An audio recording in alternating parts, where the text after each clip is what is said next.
ব্যারাকপুর রাষ্ট্রীয় উচ্চ বিদ্যালয়ের প্রাক্তন ছাত্র সমিতির পক্ষ থেকে বিদ্যালয় প্রাঙ্গণে সাফাই অভিযান। 1837 সালে ব্যারাকপুরের বুকে প্রতিষ্ঠিত হয়েছিল ব্যারাকপুর রাষ্ট্রীয় উচ্চ বিদ্যালয়। কালের অগ্রগতিতে বয়স বেড়েছে অনেকই এই শিক্ষা প্রতিষ্ঠান থেকে অনেক ছাত্ররা আজ জীবনে ভালোভাবে প্রতিষ্ঠিত, নিজেদের নাম তৈরি করেছে এবং বিদ্যালয়ের নাম উজ্জ্বল করেছে। কিন্তু সময়ের সাথে তাল মেলাতে গিয়ে পরিচর্যার অভাবে বয়স আরও বেড়েছে এই বিদ্যালয়ের।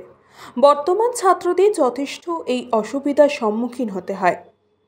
যেহেতু সরকারি শিক্ষা প্রতিষ্ঠান, সেই জন্য সরকারি অনুমোদন ছাড়া বা সরকারি অনুমতি ছাড়া কোনো রকম কিছুই করা যায় না প্রতিষ্ঠানের। তাই এই শিক্ষা প্রতিষ্ঠানের প্রাক্তন ছাত্র সমিতি তারা এগিয়ে আসলো তাদের এই শিক্ষা প্রতিষ্ঠানকে সাজিয়ে তোলার লক্ষ্যে।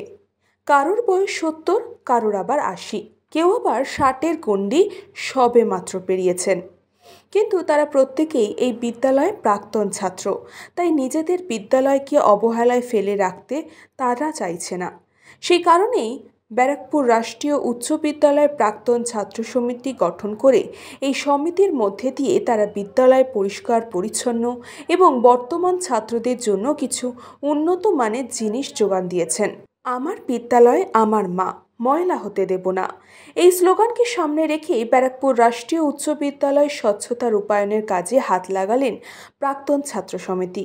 স্কুল প্রাঙ্গণ ঝাড় দিয়ে পরিষ্কার করে তুলে সাজিয়ে তোলা, একাধিক কেমিস্ট্রি, বায়োলজি এবং ফিজিক্স ল্যাবের বেসিন, ওয়াটার ফিল্টার, গিজার এই সমস্ত কিছু নষ্ট হয়ে গেছিল, সেগুলি নতুনভাবে বর্তমান ছাত্রদের উপহার দেওয়া, যাতে করে বর্তমান ছাত্ররাও তাদের ভবিষ্যৎ গড়ার লক্ষ্যে আরও এগিয়ে যেতে সাহায্য পায়। এই উদ্যোগে বর্তমান ছাত্ররা যথেষ্টই খুশি। পাশাপাশি প্রাক্তন ছাত্রদের এই উদ্যোগকে সাধুবাদও জানিয়েছেন শিক্ষকরা। ওনারা যে আমাদের স্কুলের জন্য এত কিছু করছেন, অবশ্যই এটা ওনাদেরও স্কুল, কিন্তু এতদিন আগে পাস আউট হয়ে যাওয়ার পরেও তারা যে স্কুলটাকে ভুলে যাননি, এটা আমরাও তাদের কাছ থেকে শিখছি যে আমরাও যখন এই স্কুল থেকে পাস আউট হয়ে বেরিয়ে যাব, আমরাও এই স্কুলটাকে ওনাদের মতনই ভালো করে রাখার চেষ্টা করব, মানে স্কুলের সঙ্গে জড়িত থাকার চেষ্টা করব। একেবারে তো ভুলে গেলে হবে না। তারা যেরকমভাবে মনে রেখেছেন আমরাও চেষ্টা করব আমরাও যেন তাদের মতন এরকমভাবে স্কুলকে আগলে রাখতে পারি।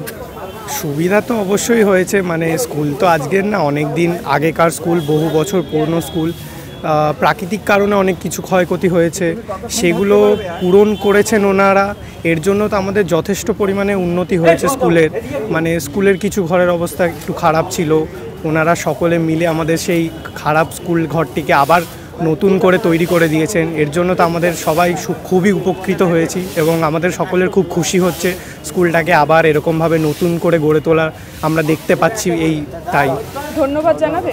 হ্যাঁ, অবশ্যই ধন্যবাদ তো জানাবোই, সেই বিষয়ে তো কোনো সন্দেহ নেই। সকলকে ধন্যবাদ জানাচ্ছি।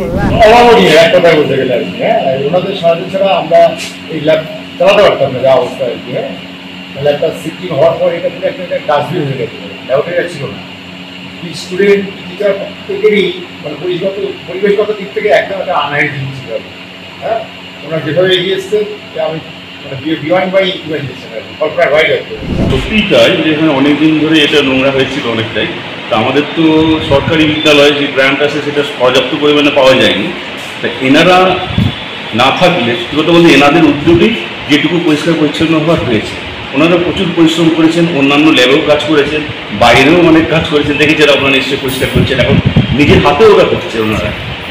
এটা তো অবশ্যই মানে আমরা কী বলবো, এই জন্য আমরাও খুব কৃতজ্ঞ এবং গর্বিত যে এনারা আমাদের স্কুলে পড়েছেন, হ্যাঁ, এখনও আমাদের স্কুলকে ভালোবাসেন এবং যেভাবে পরিশ্রম করছে, শুধুমাত্র আর্থিক সাহায্য নয়, কায়িকভাবে নিজেরা পরিশ্রম করছে, এটা সত্যি কৃতজ্ঞ থাকার মতোই ব্যাপার। আমরাও সত্যি ওনাদের অনেক ধন্যবাদ দিচ্ছি, আমাদের খুবই ভালো লাগছে।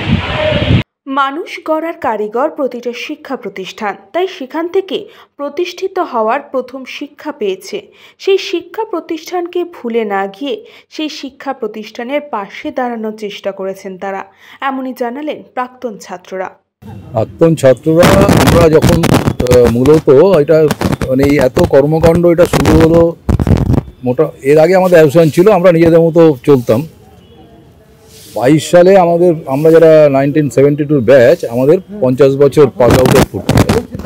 তখন আমরা খানিকটা উদ্যোগ নিই এবং তার সাথে আমাদের থেকে যারা সিনিয়র এবং আমাদের থেকে যারা জুনিয়র এরকম অনেকেই এগিয়ে আসেন। এই যেমন দাদা দাঁড়িয়ে আছেন 68-এর ব্যাচ উনি, আমরা 72, উনি 68। হ্যাঁ, তো আমরা এসে তখন দেখেছিলাম যে তার আগে কোভিড গেছে, আমফান গেছে, স্কুলের অবস্থা খুব খারাপ ছিল, পুরো জঙ্গলে ভর্তি ছিল, স্কুলের মানে স্টুডেন্টদের যে টয়লেটের অবস্থা খুব খারাপ ছিল, খেলার মাঠ একদমই মানে খারাপ অবস্থায় ছিল। এইগুলো আমরা সংস্কার করতে আরম্ভ করি। প্রথমে মাঠটা করি, টয়লেটটাকে ঠিক করি, আর তারপরে এই কিছুদিন আগে স্কুলের মাস্টারমশাইরা আমাদের অনুরোধ করেন যে 3টে ল্যাবরেটরির অবস্থা খুব খারাপ, ফিজিক্স, কেমিস্ট্রি এবং বায়োলজি খুবই খারাপ অবস্থায় ছিল। আমরা সেগুলো সংস্কার করি, কিছু নতুন জিনিস দিয়ে বাকিটা রং করে পরিষ্কার করে সংস্কার করি। আর আজকে যেটা হচ্ছে সেটা হচ্ছে এই সপ্তাহটায় চলছে হচ্ছে ওই স্বচ্ছ ভারত অভিযান একটা চলছে সরকারি পর্যায়ে, স্কুলের ছেলেরা সেখানে পার্টিসিপেট করছেই। তা আমরা প্রাক্তনীরা ভাবলাম যে মানে আমাদের ভাবনায় এলো যে আমরাও যদি ওদের সাথে হাত মেলাই তাহলে ব্যাপারটা আরও ভালো হয়, সেই জন্য আজকে আমরা এগিয়ে এসেছি সবাই। এটা হচ্ছে প্রাক্তন ছাত্র, বর্তমান ছাত্রদের কি বলবেন এই বিষয়ে, এই উদ্যোগকে নিয়ে কি বলবেন? বর্তমান ছাত্রদের কি বলবেন? একটাই কথা বলবো যে স্কুলকে ভালোবাসো, কারণ আজকে আমরা আমাদের অভিজ্ঞতায় দেখছি যে আমরা আজকে যে যেখানে আছি স্কুলের অবদান ছাড়া তো সেখানে যেতে পারিনি। কেউ ভালো জায়গায় গেছি, কেউ তার থেকে একটু হয়তো কম জায়গায় গেছি, কিন্তু আজকে আমরা যে মানে সমাজে প্রতিষ্ঠিত হয়েছি সবটাই স্কুলের অবদান। সেই জন্য এদেরও বলবো আজকের যারা স্টুডেন্ট যে তোমরা স্কুলকে ভালোবাসতে শেখো। আজকে এখান থেকে তোমার ভিত তৈরি হচ্ছে, তুমি পরবর্তীকালে তুমি সেই জায়গায় যেতে পারো। এটা হচ্ছে আমাদের সঠিক সময় সঠিক কাজ। এটা নতুন নয়, আমরা প্রত্যেক বছরই করি এই স্কুলে। কেন যারা পুরনো যারা ছাত্র যারা রিটায়ার হয়ে গেছে, অনেকে চাকরি পেয়ে গেছে, তারা রিটায়ার হয়ে এখানে সংগঠনে আছে মানে ছাত্রদের, এনারা প্রত্যেক বছরে কিছু না হলে 2 বা 3 বার সাফাই অভিযান করা হয়। এই জন্য করা হয় কি যেন বাচ্চাদের কোনো ডেঙ্গু না, এই সময় ডেঙ্গুর সম্ভাবনাটা বেশি, অসুস্থ না হয়। তাই জন্যে আমরা ব্লিচিং এনারাই দেয়, ব্লিচিং ঝাঁটা পরিষ্কার করা। তারা আমাকে ডাকে, আমরাও সঙ্গে থাকি, সবাই মিলে আমাদের মিউনিসিপ্যালিটি লেবারগুলো এনারা সবাই মিলে আমরা হেল্প করি। বছরে এটা 2 বা 3 বার আমাদের এই প্রোগ্রামটা চলে। এটা নতুন না, প্রত্যেক বছরই হয়। নিউজ বঙ্গ টাইম।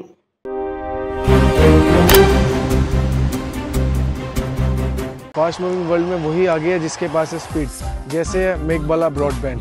सही स्पीड सही पहचान। सो अगर कांस्टेंट फास्ट स्पीड चाहिए तो ले आइए मेघबाला ब्रॉडबैंड। আস্থা পলিক্লিনিক ও ডায়াগনস্টিক সেন্টার, এক ছাদের তলায় বিশিষ্ট চিকিৎসকদের চিকিৎসা পরিষেবা পেতে আজই আসুন আস্থা পলিক্লিনিক ও ডায়াগনস্টিক সেন্টারে। এখানে সব রকম রক্ত, মল, মূত্র ও কফ পরীক্ষা এবং ECG, easy, EMG, NCD, PFT 24 ঘন্টা হল্টার মনিটরিং ও ফিজিওথেরাপি অতি সুলভে করা হয়। আমাদের ঠিকানা নোনা চন্দনপুকুর, চ্যাটার্জিপাড়া। আমাদের যোগাযোগ নম্বর 7003758330। New Shatarupa, one stop solution for your smart choice. এখানে সকল প্রকার ব্র্যান্ডেড কোম্পানির TV, fridge, mobile, computer, laptop, sound system এবং মোবাইল ও কম্পিউটার অ্যাক্সেসরিজ সঠিক মূল্যে বিক্রয় করা হয়। প্রতিটি কেনাকাটায় আকর্ষণীয় ছাড় এবং নিশ্চিত উপহার। ঠিকানা ইন্দ্রলোক, সোদপুর, কলকাতা 110 এবং Muragachha, Sodepur, Kolkata 111। Animesh Suzuki, BT road, Agarpara. Motorcycle মানে সুজুকি। মোটরসাইকেল সেল এবং সার্ভিস করানো হয় অত্যাধুনিক যন্ত্রের মাধ্যমে। এখানে অত্যাধুনিক মডেলের বিভিন্ন গাড়ি পাওয়া যায়। পাবেন Suzuki Hayabusa, Suzuki Gixxer, Suzuki Bergman, Suzuki access 125 এবং সাথে সার্ভিস সেন্টারের সমস্ত সুবিধা। আমাদের শাখা আগরপাড়া, ব্যারাকপুর ভিআইপি তে। সকলকে সাদর আমন্ত্রণ। ওম সাই ব্যাংকুয়েট অ্যান্ড গেস্ট হাউস। আপনার পরিবারের যে কোনো সামাজিক অনুষ্ঠানের জন্য আসুন ওম সাই ব্যাংকুয়েট অ্যান্ড গেস্ট হাউসে। এই অঞ্চলের সবচেয়ে বড় সেরা ব্যাংকুয়েট। সিজন টাইমের ভিড় এড়াতে এখনই বুকিং করুন। আমাদের ঠিকানা ডাক্তার গোপাল চ্যাটার্জি রোড, সোদপুর, গির্জা। আমাদের যোগাযোগ নম্বর 9051714263।